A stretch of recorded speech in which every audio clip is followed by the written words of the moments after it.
नमस्कार दोस्तों, स्वागत है आप सभी का इन खबर पर। उत्तर प्रदेश सरकार अग्निवीरों को आरक्षण देगी। मुख्यमंत्री योगी आदित्यनाथ ने इसकी घोषणा की है। सीएम योगी ने कहा कि अग्निवीर जब अपनी सेवा के बाद वापस आएंगे तो उन्हें उत्तर प्रदेश सरकार पुलिस सेवा में पीएससी में प्राथमिकता के आधार पर समायोजन की सुविधा दी जाएगी। उनके लिए उत्तर प्रदेश पुलिस में एक निश्चित आरक्षण की सुविधा उपलब्ध कराई जाएगी। सीएम योगी ने विपक्षी दलों पर निशाना साधते हुए कहा कि अग्निवीर अच्छी योजना है, लेकिन विपक्ष लोगों को गुमराह कर रहा है। सीएम योगी ने कहा कि किसी भी आदेश और समाज के लिए प्रगति और समृद्धि के नए प्रतिमान स्थापित करने के लिए समय समय पर किए जाने वाले सुधार जरूरी हैं। पीएम मोदी के नेतृत्व में पिछले 10 वर्षों में कई कदम उठाए गए हैं और हमारी अर्थव्यवस्था को सम्मानजनक स्थान देने और भारत को 5वीं सबसे बड़ी वैश्विक अर्थव्यवस्था के रूप में स्थापित करने के लिए हर क्षेत्र में सुधार किए गए हैं। उन्होंने कहा कि हमें राष्ट्रीय सुरक्षा को समान महत्व देने की जरूरत है और सुधार के साथ सशस्त्र बल भी आगे बढ़े। आज भारतीय सशस्त्र बल अत्याधुनिक लड़ाकू विमानों से लैस है और यूपी और तमिलनाडु में रक्षा मैन्युफैक्चरिंग कॉरिडोर विकसित किए जा रहे हैं। इस सुधार के साथ हमारी सशस्त्र सेनाएं इस गति से आगे बढ़ सकें, यह सुनिश्चित करने के लिए अग्निवीर योजना को आगे बढ़ाया गया है।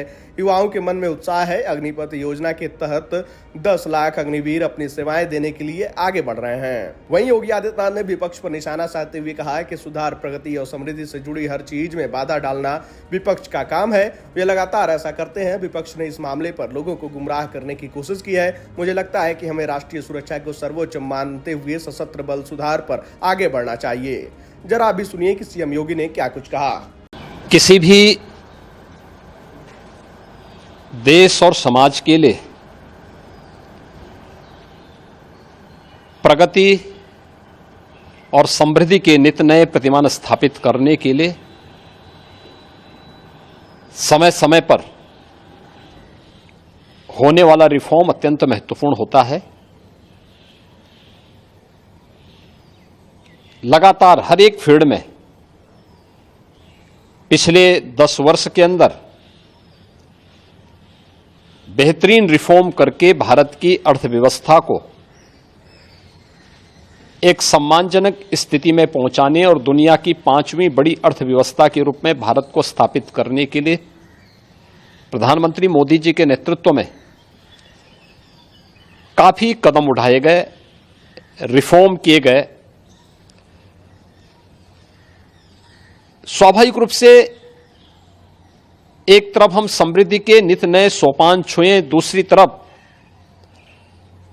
अपनी राष्ट्रीय सुरक्षा को भी उतना ही महत्व देना होगा और राष्ट्रीय सुरक्षा को भी, चाहे वह सेना में, उनके साजो सामान में